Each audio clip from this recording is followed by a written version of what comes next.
നന്ദിപുലം കിഴക്കേ കുമരഞ്ചിറ ഭഗവതി ക്ഷേത്രത്തിൽ മോഷണ ശ്രമം. ശ്രീകോവിലിന് മുൻപിലുള്ള ഭണ്ഡാരത്തിന്റെ ലോക്ക് പൊട്ടിയ നിലയിലാണ്. ശനിയാഴ്ച പുലർച്ചെ നട തുറക്കാൻ ക്ഷേത്രം ജീവനക്കാർ എത്തിയപ്പോഴാണ് മോഷണ ശ്രമ വിവരം അറിയുന്നത്.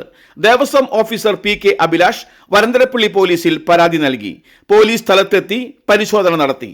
Devaswom officer P K. അഭിലാഷ്, ക്ഷേത്ര ഉപദേശക സമിതി president PV. Raghunath, Devaswom assistant commissioner എം.ആർ. Mini എന്നിവർ സ്ഥലത്ത് സന്ദർശനം നടത്തി. മുൻപ് ഇവിടെ മോഷണം നടന്നിരുന്നു.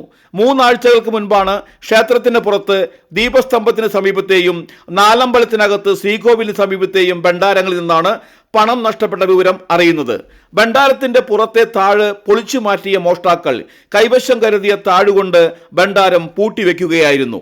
ഈ മോഷണം വരന്തരപ്പള്ളി പോലീസ് അന്വേഷണം നടത്തുന്നതിനിടെയാണ് ക്ഷേത്രത്തിൽ ശനിയാഴ്ച മോഷണ ശ്രമം നടന്നത്.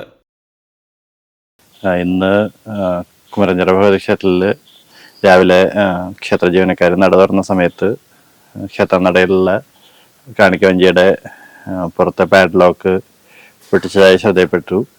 അപ്പോൾ ഉടൻ തന്നെ ദേവസ്വം ഓഫീസറായ എന്നെ വിവരം അറിയിച്ചു.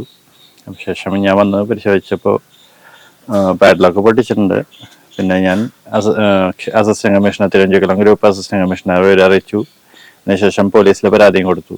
അപ്പോൾ പോലീസ് വന്ന് പരിശോധിച്ചതിൽ ഉള്ളിലത്തെ ലോക്ക് പൊട്ടിച്ചിട്ടില്ല, പുറത്തെ പാഡ്ലോക്ക് പൊട്ടിച്ചിട്ടുണ്ട്, ഇന്നർ ലോക്ക് പൊട്ടിച്ചിട്ടില്ല. ഉള്ളിലത്തെ പണമൊന്നും നഷ്ടപ്പെട്ടായിട്ട് ഇല്ല. ഒരു മോഷണ ശ്രമം വീണ്ടും നടന്നിട്ടുള്ളതായിട്ടാണ് നമുക്ക് മനസ്സിലാക്കാൻ കഴിഞ്ഞിട്ടുള്ളത്.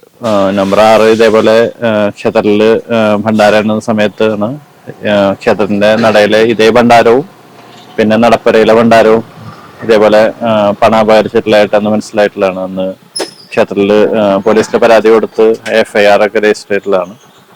അതിനുശേഷമാണ് ഇപ്പോൾ വീണ്ടും ഒരു മോഷണ ശ്രമമായിട്ടാണ് മനസ്സിലാക്കാൻ കഴിഞ്ഞിട്ടുള്ളത്.